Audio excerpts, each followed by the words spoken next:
Thanks for coming back now for the news at 5:30. I'm Colin Mayfield. And I'm Vanessa Rufus. Tonight, with North Carolina Republicans expected to lose their supermajority in the General Assembly, there's now a push to pass key items of the party's agenda before Democrats regain the power to override it. And one focus here, one initiative you might say back on the table is increasing funding for school choice.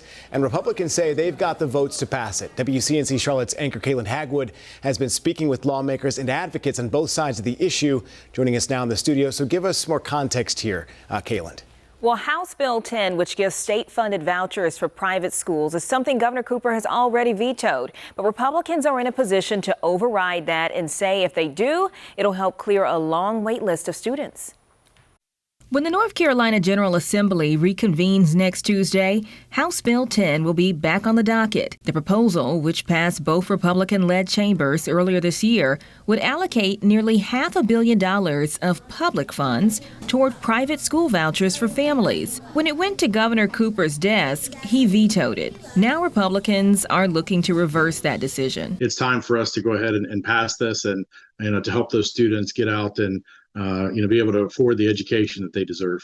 Representative David Willis out of Union County is one of the bill's sponsors.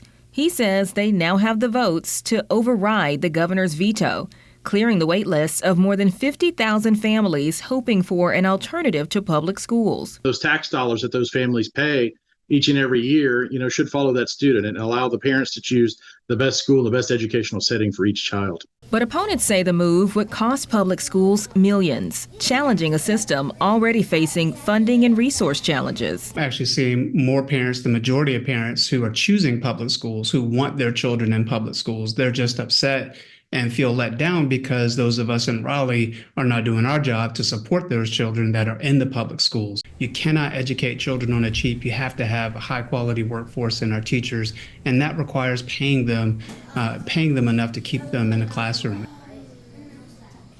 So, Caitlin, if Democrats break this Republican supermajority, as we expect they do, or they will, is there any indication that the Dems would try to reverse this bill if it ends up passing? Well, it's certainly possible, and it's something that Republicans don't think is likely going to happen. Advocates have said that this would essentially be like political suicide if it were to happen, because it would be like taking or giving money to families rather and then taking it away. So we do know the majority of Democrats are opposed to this, so we'll just have to wait and see.